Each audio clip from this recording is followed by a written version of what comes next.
Good evening प्यारे बच्चे लोगों। वैकेंसी बैच के लिए बहुत सारे बच्चों के क्वेश्चंस थे कि सर कब से स्टार्ट होगा वैकेंसी बैच, कब से हम लोग अच्छे से तैयारी कर पाएंगे। बहुत सारे क्वेश्चंस ये थे कि सर पिछले जो क्वेश्चंस आए हुए हैं, चाहे वो रेलवे में हो, चाहे आपके आरआरबी का पेपर हो, चाहे एसआईसी हो, चाहे पीजीआई हो, चाहे एम्स हो, उनमें जो क्वेश्चंस आए, जो रिपीटली क्वेश्चंस आप लोग रिपीट हो रहे हैं, उनके ऊपर मैं आप लोगों को डिस्कस करना चाह रहा था। काफी देर से दिनों से मैं सोच रहा था कि ऐसे कुछ क्वेश्चन जो आप लोगों को आपका एनर्जी लेवल भी बूस्ट करे, आपको मोटिवेट भी करे कि ये पेपर जो भी होगा राजस्थान में और अदर जो सेंट्रल वैकेंसीज में, ये पेपर बहुत ज़्यादा टफ नहीं होते हैं। हम अगर अच्छे से पढ़ेंगे तो अच्छे से ये चीज़ें हमारी कवर हो जाएंगी, राइट। चलिए, तो स्वागत है आप सभी लोगों का हमारे अपने एक स्पेशल सेशन में, जिसमें आप लोगों ने हमें बखूबी हमारा साथ निभाया है और बखूबी हमें पसंद भी किया है, जिन्होंने और हमने भी आप लोगों को रिजल्ट भर भर के दिए और आप आगे भी हम लोग इसको करने में कामयाब होंगे। Welcome back again in helix paramedical classes. ये हम लोग स्टार्ट करने जा रहे हैं लैब टेक्नीशियन और रेडियोग्राफर स्पेशल वैकेंसी बैच। जी हाँ, आपका जो लैब टेक्नीशियन वाले जो बच्चे हैं उन लोगों को मैं बता दूं, आप लोगों को anatomy, physiology, biochemistry, microbiology, pathology, haematology, blood banking, इन सभी टॉपिक्स पे आप लोगों को बहुत अच्छे से ध्यान देना है और आपको बहुत अच्छे से कवर भी इन लोगों को करना है, इन सब्जेक्ट को कवर करना है। टाइम टाइम पर इन लोगों को तरीके से क्वेश्चंस कैसे हैंडलिंग करना होता है। कई बार ऐसा आता है कि सर हम तो अच्छे से कर पाते लेकिन भूल जाते हैं। बहुत सारे क्वेश्चन ऐसे होते हैं जो आपको रिपीट होते हैं कि हम लोगों को तैयार ही नहीं करते हैं, बहुत सारी वजह। इसके बारे में कई बार कई बच्चे बोलते हैं कि सर याद नहीं होता, याद करते तो भूल जाते। बहुत सारे ट्रिक्स के साथ हम लोग पढ़ेंगे और गारंटी है कि आप हमारे साथ पढ़ेंगे तो वैकेंसी में आपको रुकने भी हम लोग नहीं देंगे। चलिए चलते हैं क्वेश्चन सीरीज पर, और स्पेशल आइकॉनिक क्वेश्चन सीरीज जो कि आप लोगों को वैकेंसी के लिए, स्पेशली वैकेंसी के लिए हम लोगों ने डिजाइन किया हुआ। चलिए चलते हैं क्वेश्चन नंबर 1 की ओर, ठीक है। स्पेशल आइकॉनिक क्वेश्चन सीरीज का वेरी इजी और मोस्ट पॉपुलर क्वेश्चन हम लोग डिस्कस करेंगे, which is an eukaryote. Hindi में बता देता हूँ, क्वेश्चन ने पूछा है कि कौन सा यूकेरियोट है। यूकेरियोट मैं आपको बताता हूँ यू का मतलब क्या होता है। यू का मतलब होता है युक्त और कैरियोट मतलब होता है केंद्रक, न्यूक्लियस। क्वेश्चन ये पूछना चाह रहा है कि किसके अंदर न्यूक्लियस प्रेजेंट होता है। सुविकसित, बिल्कुल शानदार, डेवलप्ड न्यूक्लियस। इनमें से किस ऑप्शन के अंदर सुविकसित केंद्रक पाया जाता है, मतलब कौन सा यूकेरियोटिक है। हम बात करते हैं सबसे पहले बैक्टीरिया की। ऑप्शन नंबर बी के ऊपर बात की। आपको पता है कि जो बैक्टीरिया होते हैं वो प्रोकैरियोटिक होते हैं, मतलब इनके अंदर क्या होता है, आपका जो न्यूक्लियस होता है, केंद्रक होता है, वो विकसित नहीं होता है। आ गई बात समझ में, मतलब डबल मेम्ब्रेन न्यूक्लियस आपका नहीं पाया जाएगा बैक्टीरिया के अंदर। आगे हम चर्चा करते हैं, तो बैक्टीरिया आपका इसका आंसर नहीं। आगे बात करते हैं माइकोप्लाज्मा, बैक्टीरिया का ही टाइप है, प्रोकैरियोटिक है। इसके अंदर एक क्वेश्चन आप लोग कभी घुमा के पूछ ले, इसको बोलते हैं जोकर। जोकर एनिमल है माइकोप्लाज्मा, क्योंकि इसके अंदर सेल वॉल एब्सेंट होती है। और आपको पता है जिसकी सेल वॉल नहीं होती, जिसके अंदर सेल वॉल नहीं होती, तो अपना शेप कैसे भी बना सकता है। इसलिए जो आपका माइकोप्लाज्मा, उसको जोकर बोला गया है। और ये माइकोप्लाज्मा जो है, इसके अंदर भी क्या होगा, इस माइकोप्लाज्मा के अंदर भी ये भी क्या है, प्रोकैरियोटिक है, यानी कि इसके अंदर भी यूकेरियोटिक कंडीशन नहीं पाई जाती है। यहाँ तो कोई समस्या आप लोगों को। तो माइकोप्लाज्मा भी प्रोकैरियोटिक है, इसके अंदर भी क्या नहीं पाया जाता, न्यूक्लियस डेवलप्ड नहीं होता। अगला टॉपिक, अगला ऑप्शन अपना बैक्टीरिया है। उसमें मैंने आपको बता दिया कि ये भी प्रोकैरियोटिक होता है और इसके अंदर भी क्या नहीं पाया जाता, इसके अंदर भी आपका डेवलप्ड जो है न्यूक्लियस नहीं पाया जाता। आगे हम चर्चा करते हैं ऑप्शन नंबर डी पर, हम लोग चर्चाएं करते हैं वायरस। देखो बेटा, वायरस क्या है, ये वायरस है। अगर ये ह्यूमन बॉडी के अंदर है, मान लो ये ह्यूमन बॉडी है, ठीक है, ये ह्यूमन है, ह्यूमन के अंदर कभी वायरस है तो वो लिविंग फॉर्म में होता है, मतलब सजीव होता है। क्लियर। अगर आपका वायरस अगर बॉडी के अंदर है तो सजीव फॉर्म में होता है, और अगर बाहर है तो क्रिस्टल की फॉर्म में पड़ा रहता है, जैसे वो मिट्टी का कण हो वैसे। मतलब बाहर कैसा होता है, निर्जीव अवस्था में होता है। मतलब ऐसे जीवों में तो आप केंद्रक न्यूक्लियस की बात ही नहीं कर सकते। वायरस के अंदर सेंटर में तो होता है क्या, आपका डीएनए होगा या आरएनए होगा। आगे बात समझे, मतलब नग्न डीएनए आरएनए होता है, इसके चारों ओर क्या नहीं होता, आपका कोई न्यूक्लियस प्रेजेंट नहीं होता, और बाहर की तरफ क्या था, प्रोटीन प्रेजेंट होता है। इसलिए मैं आपको आपका आंसर होगा फंगस, यहाँ पर आंसर जाएगा। आपका माइकोप्लाज्मा प्रोकैरियोटिक है, बैक्टीरिया प्रोकैरियोटिक है, वायरस आपका ना तो प्रोकैरियोटिक है ना यूकैरियोटिक है, मतलब ना ये सजीव और निर्जीव के बीच की योजक कड़ी है, तो आपका आंसर जाएगा फंगस। फंगस के अंदर आपका यूकैरियोटिक मतलब न्यूक्लियस आसानी से पाया जाता है। और आपको कभी क्वेश्चन पूछ ले कि फंगस के अंदर जो सेल वॉल होती है वो काई की बनी होती है, ऐसा क्वेश्चन भी आ सकता है, आया हुआ है रेलवे में, तो उसका आंसर जाएगा काइटिन। आगे बात समझ में, ऐसा भी क्वेश्चन आप लोगों को देखने को मिल सकता है। चलिए अगले क्वेश्चन चलते हैं, ये क्वेश्चन आप लोग अच्छे समझ में आ गया होगा, और अगले क्वेश्चन पे हम लोग चलते हैं। राइट, चलिए बात करते हैं स्पेशल आइकॉनिक क्वेश्चन सीरीज के क्वेश्चन नंबर, अगेन क्वेश्चन पे, colour of gram positive bacteria in gram staining. बहुत अच्छा क्वेश्चन, बहुत बहुत बहुत अच्छा क्वेश्चन। अगर आपको थोड़ी सी भी सेकेंडरी की नॉलेज है तो आपको ये आराम से इजीली हो जाएगा। देखिए बेटा, मान लो ये बैक्टीरिया है और ये बैक्टीरिया है, ठीक है। मैंने इन दोनों बैक्टीरिया को दिया क्रिस्टल वोयलेट। क्या दे दिया? क्रिस्टल वोयलेट। जब मैं क्रिस्टल वोयलेट देता हूं तो ये पर्पल कलर का हो जाता है, और ये भी क्या हो जाता है? पर्पल कलर का हो जाता है। मैं आपको एक बात बता देता हूं कि ये आपका, एक बार थोड़ा सा एक अलग कलर के साथ मैं आप लोगों को अच्छे से दिखा पाऊंगा। देखिए, मान लो इसकी जो सेल वॉल है वो थोड़ी मोटी है, देखो रेड कलर के मैंने बना दिया, मोटी सेल वॉल है, ठीक है। और ये एक पतली सेल वॉल है।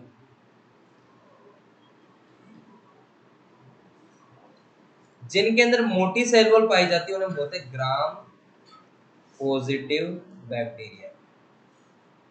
जिनके अंदर सेल वॉल पतली पाई जाती है उन्हें बोलते हैं ग्राम नेगेटिव बैक्टीरिया। आगे बात सुनो, जिनके अंदर ग्राम पॉजिटिव होते हैं, जिनके अंदर सेल वॉल क्या होती है? मोटी पाई जाती है। तो मैंने जब क्रिस्टल वोयलेट दिया, ये पर्पल कलर क्या होता है? इसके अंदर अंदर तक घुस जाता है पर्पल कलर। आगे बात समझो, अगर मैं इसको डीकलराइज करूं, मतलब एसीटोन और अल्कोहल डालूं, एसीटोन और अल्कोहल डालूं, तो क्या होता है? यहां से तो पर्पल कलर चला जाता है, लेकिन यहाँ पर पर्पल कलर बना रहता है। मतलब ग्राम पॉजिटिव बैक्टीरिया में आपका जो स्टेन होगा कलर किसका होगा? पर्पल कलर का होगा, मतलब बैक्टीरिया पर्पल कलर के दिखाई देंगे। बहुत प्यारा क्वेश्चन है। ग्राम पॉजिटिव बैक्टीरिया तो बेटा होते हैं, मैं आपको बताता हूँ, ग्राम पॉजिटिव बैक्टीरिया होते हैं पर्पल कलर के, राइट। और जो ग्राम नेगेटिव बैक्टीरिया होते हैं वो होते हैं पिंक कलर के। तो कभी अगर क्वेश्चन में ग्राम नेगेटिव होता तो आपका आंसर जाता पिंक। मेरे हिसाब से आप लोगों को यहाँ तक कोई समस्या नहीं है। कि अगर कोई समस्या है तो मुझे तुरंत अभी बता दें। आगे की ओर हम बढ़ते हैं अगली स्लाइड पर। चलिए चलते हैं अपन नेक्स्ट स्लाइड पर। वेरी वेरी, जितना वेरी लगाऊं उतना वेरी, वेरी वेरी इंपॉर्टेंट आया हुआ क्वेश्चन है बच्चों, बहुत इंपॉर्टेंट क्वेश्चन है। देखिए, माइकोबैक्टीरियल ट्यूबरकुलोसिस, टीबी का जो हमारे बॉडी में टीबी कोज करता है, ट्यूबरकुलोसिस बीमारी कोज करता है, उस बैक्टीरिया का नाम क्या है बेटा? Mycobacterial tuberculosis. इसका कल्चर हम लोग किस मीडियम में लगाते हैं? इसका राइट आंसर आपको याद करना है, लॉन्स्टेन जेंशन मीडियम या एलजे मीडियम, बहुत इंपॉर्टेंट है। और मीडियम क्या होते हैं? मीडिया क्या होते हैं जहां पर आपको बैक्टीरिया को ग्रो करवा सकते हैं, राइट। तो एलजे मीडियम के अंदर हम माइकोबैक्टीरियल ट्यूबरकुलोसिस ग्रोथ को बढ़ा सकते हैं। ये बहुत ही फेमस क्वेश्चन है और इसको बहुत अच्छे से आपको तैयार भी करना है। मेरे अकॉर्डिंगली ये रिपीट क्वेश्चन हो सकता है। अगले क्वेश्चन की ओर बढ़ते हैं। स्पेशल आइकॉनिक क्वेश्चन सीरीज का अगला क्वेश्चन है, FFP can be preserve utilized. मतलब क्या कह रहा है कि आपका जो फ्रेश फ्रोजन प्लाज्मा है, जब हम ब्लड डोनेट करते हैं, मान लो ये पप्पू है, इस पप्पू ने ब्लड डोनेट किया, ये बेड पर लेट रहा है। जैसे इसने ब्लड डोनेट किया, ये हमने ब्लड बैग में भर लिया। ब्लड बैग को हम लोग सेपरेट कर देते हैं, आरबीसी को अलग रखते हैं, ठीक है, डब्ल्यूबीसी और प्लेटलेट को अलग रख देते हैं, ठीक है। और आपका जो प्लाज्मा है उसको अलग रखते हैं। जो प्लाज्मा अलग से रखते हैं उसको बोलते हैं एफएफपी, फ्रेश फ्रोजन प्लाज्मा। और ये प्लाज्मा आपको बहुत माइनस डिग्री पे, बहुत ज्यादा -50 से लेकर -80 डिग्री सेल्सियस तक रखा जाता है। और यहाँ पर इस टेम्परेचर हम लोग 1 ईयर तक प्रिजर्व कर सकते हैं। मतलब ह्यूमन की बॉडी से निकाला हुआ प्लाज्मा अगर -50 से -80 डिग्री सेल्सियस पर रखें डीप फ्रीज रखे तो 1 ईयर तक हम प्रिजर्व कर सकते हैं। बहुत बहुत इंपॉर्टेंट क्वेश्चन है, बहुत बेसिक से क्वेश्चन पूछा जा सकता है। कई बार आपसे बेसिक क्वेश्चन पूछा जाए तो इस तरह क्वेश्चन आप लोगों से पूछे जा सकते हैं, तो आप लोगों के लिए बड़ा इंपॉर्टेंट हो जाता है इस तरह के क्वेश्चन। तो मैं आपको फिर बता दूं, एक अगर आपको ज्यादा नॉलेज चाहिए तो मैं आपको अच्छी नॉलेज भी बता देता हूँ कि एफएफपी को हम लोग 1 ईयर तक, पैक सेल को 35 डेज तक, होल ब्लड को हम लोग 42 डेज तक, और जो आपका प्लेटलेट्स होता है उसको हम लोग 4 से 5 दिन तक प्रिजर्व कर पाते हैं। एफएफपी जो है उसको हम 1 ईयर तक प्रिजर्व कर पाते हैं। अब चलते हैं हम लोग नेक्स्ट स्लाइड पर, चलिए फटाफट चलते हैं अपन नेक्स्ट क्वेश्चन। चलिए, बहुत ही प्यारा क्वेश्चन, अगर इससे क्वेश्चन कई बार हमारे पास लल्लू क्वेश्चन आ जाते हैं बेटा, ये उन्हीं लल्लू क्वेश्चन का एग्जांपल है कि हाँ, एक पर्सन कितने दिनों बाद ब्लड डोनेट कर सकता है प्रत्येक 3 महीने में। बहुत इजी क्वेश्चन है, प्रत्येक 3 महीने के अंदर आपका जो पेशेंट है वो ब्लड डोनेट कर सकता है प्रत्येक 3 महीने बाद। कोई टफ क्वेश्चन नहीं था, बहुत इजी क्वेश्चन कई बार इस तरह के आ जाया करते हैं। अगले क्वेश्चन में चलते हैं, बहुत ही बढ़िया क्वेश्चन, बहुत बढ़िया। माल्टोज ऑन हाइड्रोलाइसिस गिव्स, बहुत बहुत बढ़िया क्वेश्चन पूछा गया है कि माल्टोज जो होता है, माल्टोज जो होता है वो किस तरह का हाइड्रोलाइसिस जब होगा, जल अपघटन जब होगा तो किस तरह का कंपोनेंट से टूटेगा, ऐसा क्वेश्चन आप लोगों से पूछा हुआ है। क्लियर? चलो मैं आपको चीजें बता देता हूँ, डाइसैकेराइड की चर्चा करते हैं। डाइसैकेराइड क्या होते हैं? देखो बेटा, डाइसैकेराइड होते हैं जिसमें 2 मोनोसैकेराइड जुड़े हुए, 2 मोनोसैकेराइड जुड़े हुए। क्लियर है? देखो बेटा, एक डाइसैकेराइड होता है माल्टोज। क्या होता है? माल्टोज। ये माल्टोज टूटता है आपके ग्लूकोज प्लस ग्लूकोज में। आ गई बात समझ में? तो आपको आंसर मिल गया ऑप्शन सी। लेकिन अगर यहाँ पर माल्टोज की जगह होता लैक्टोज, राइट, यहाँ पर माल्टोज की जगह होता लैक्टोज, तो मैं आपको लैक्टोज का बता देता हूँ। अगर लैक्टोज होता तो लैक्टोज वाली कंडीशन में ग्लूकोज और गैलेक्टोज में टूटता। किसमें बेटा? गैलेक्टोज में। यहाँ पर क्वेश्चन होता। अगली बात कर रहे हैं, अगर यहाँ पर होता सुक्रोज तो ये किस में का काम करता? ये ग्लूकोज प्लस फ्रक्टोज में टूट जाता, राइट। ये ग्लूकोज और फ्रक्टोज में टूट जाता मेरे प्यारे बच्चों, राइट। तो इस तरह से आपको जो माल्टोज पूछेगा तो हाइड्रोलाइसिस क्या देगा? ग्लूकोज और ग्लूकोज। सुक्रोज क्या देगा? ग्लूकोज और फ्रक्टोज। और आपका जो बाकी बचा क्या देता है आपको? जो आपका लैक्टोज का ग्लूकोज और गैलेक्टोज आपको देता। क्लियर है कि नहीं है?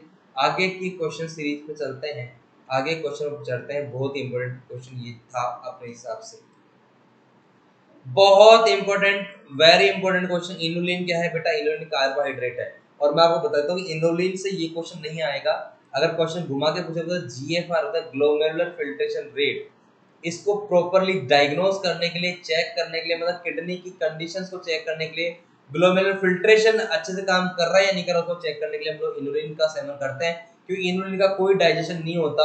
अगर हमने जितना इनुलिन खाया है उतना ही इनुलिन यूरिन में निकल रहा है, तो इसका मतलब हमारा जो ग्लोमेरुलर फिल्ट्रेशन वो बहुत अच्छे से काम कर रहा है। लेकिन हमने जितना इनुलिन खाया है उतना इनुलिन अगर नहीं निकल रहा है, इसका मतलब हमारे ग्लोमेरुलर में फिल्ट्रेशन नहीं हो रहा, किडनी अच्छे से फिल्ट्रेशन नहीं कर रही है। इसलिए बहुत इंपॉर्टेंट क्वेश्चन है। और इनुलिन क्या होता है? कार्बोहाइड्रेट होता है।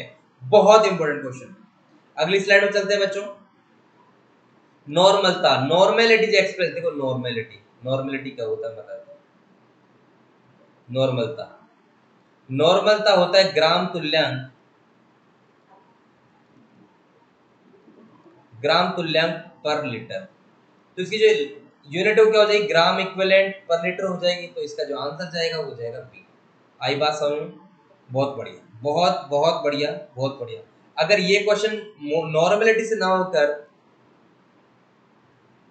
मोलरिटी से अगर होता, अगर ये क्वेश्चन नॉर्मेलिटी से ना होकर मोलरिटी से होता तो यहाँ पर जो यूनिट होती वो होती बेटा मोल प्रति लीटर। आ गई बात समझ? क्या ऑप्शन होता आपका सही?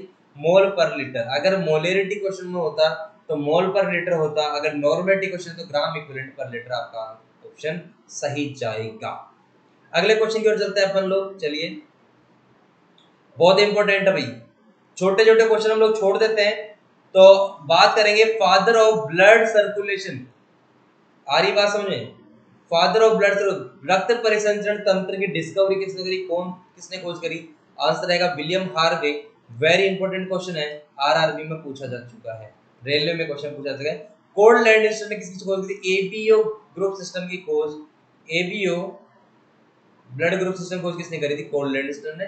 तो आपको विलियम हार्वे का ध्यान रखना है कि ब्लड सर्कुलेशन का फादर है, और कोल्ड लैंड सिस्टम ने क्या किया था? ABO blood group system. तो ये भी अपने आप में इंपॉर्टेंट है। सी और डी ऑप्शन आपके वैसे ही गलत हो जाते हैं, तो आपका आंसर जाएगा ए। आंसर आप लोगों को परफेक्टली सही। अगले स्लाइड पर हम लोग चलते हैं फटाफट से। देखिए माइक्रोफिलोरिया के डायग्नोसिस। माइक्रोफिलोरिया मतलब हाथी पांव रोग जो होगा, हाथी पांव रोग का जो एम्ब्रियो होता है उसको बोलते हैं माइक्रोफिलेरिया। और माइक्रोफिलेरिया का डायग्नोस करने के लिए ब्लड सैंपल हमको मिडनाइट में लेना चाहिए। मिडनाइट में एक्टिव होते हैं एम्ब्रियो। आई बात समझ? किसके? फाइलेरिया वोम के एम्ब्रियो मिडनाइट में एक्टिव होते हैं, इसलिए सैंपल भी कब लिया जाना चाहिए? मिडनाइट के अंदर ही लिया जाना चाहिए हमारे प्यारे बच्चों। समझ में आ गया? राइट, तो आपका आंसर जाएगा मिडनाइट। अगले क्वेश्चन में चलते हैं बेटा इसी के साथ शानदार तरीके से। चलिए अगला क्वेश्चन है क्रिसमस फैक्टर इज। बेटा क्रिसमस फैक्टर क्या है? क्लोटिंग फैक्टर है, ब्लड क्लोटिंग फैक्टर। और ब्लड क्लोटिंग फैक्टर बेटा 13 होते हैं। एक बार हम पढ़ेंगे इस टॉपिक को, लेकिन मैं बता देता हूँ कौन कौन सा होता है। फर्स्ट होगा आपका फाइब्रिनोजन, सेकंड होगा आपका प्रोथ्रोम्बिन, थर्ड होगा आपका टिश्यू थ्रोम्बोप्लास्टिन, फोर्थ होगा आपका कैल्शियम लेवल, पांचवा होगा आपका लेबियल फैक्टर, सिक्स्थ तो आपका एब्सेंट होता है, सेवेंथ वाला स्टेबल फैक्टर, एट्थ वाला फैक्टर होगा एंटी हीमोफिलिक फैक्टर, नाइन्थ वाला होगा आपका क्रिसमस फैक्टर, यही पूछा गया है। टेंथ होगा आपका स्टुअर्ट पावर फैक्टर, 11th होगा आपका प्लाज्मा थ्रोम्बोप्लास्टिन फैक्टर, 12वां होगा आपका हैगमैन फैक्टर, और 13 फैक्टर होगा आपका फाइब्रिन स्टेबिलाइजिंग फैक्टर। इस तरह करके 13 क्लोटिंग फैक्टर होता है, उसमें आपको 9th वाले का नाम पूछा है, और ये वेरी इंपॉर्टेंट आपका कौन सा क्रिसमस फैक्टर होगा? ऑप्शन होगा आंसर 9th फैक्टर को हम लोग क्या बोलते हैं? क्रिसमस फैक्टर बोलते हैं। अगले टॉपिक पर हम लोग चलते हैं, अगली स्लाइड चलते हैं फटाफट से, अगले क्वेश्चन चलते हैं। चलिए फटाफट चलिए।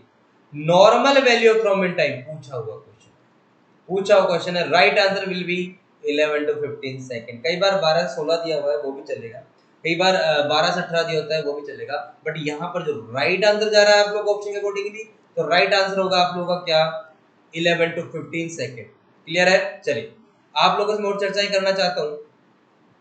वैकेंसी के लिए अगर आप तैयारी कर रहे हैं, ज्यादा से ज्यादा क्वेश्चन को टच करें, थ्योरी को आप प्रॉपरली पढ़ें। थ्योरी आप लोग बेसिकली पढ़ने की, बहुत सारे अपने आरपी से बच्चे हैं या फिर और जो भी बच्चे जिनका बेसिक कमजोर है, उनको थ्योरी पढ़ने के बाद ही क्वेश्चन करने चाहिए। नॉर्मली हम लोग काफी मात्रा में क्वेश्चन आप लोग करवा देंगे, और आप लोग को अच्छे से तैयारी भी करना है।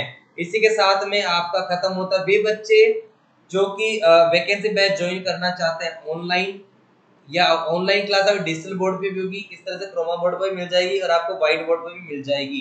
तो वैकेंसी की आपको ऑनलाइन क्लास ही मिल जाएंगी अच्छे से, और आप लोगों को वैकेंसी की जो क्लास है वो ऑफलाइन ही मिल जाएगी। आप फटाफट से कभी से भी इन क्लासेस को ज्वाइन कर सकते हो। चलो खत्म करते हैं सफर अभी तक का। अगली क्वेश्चन सीरीज हम लोग वापस से आएंगे, और वापस से करेंगे बहुत शानदार शानदार क्वेश्चन। चलिए चलते हैं, आज का टॉपिक हमारा यही समाप्त होता है। Bye, thank you so much.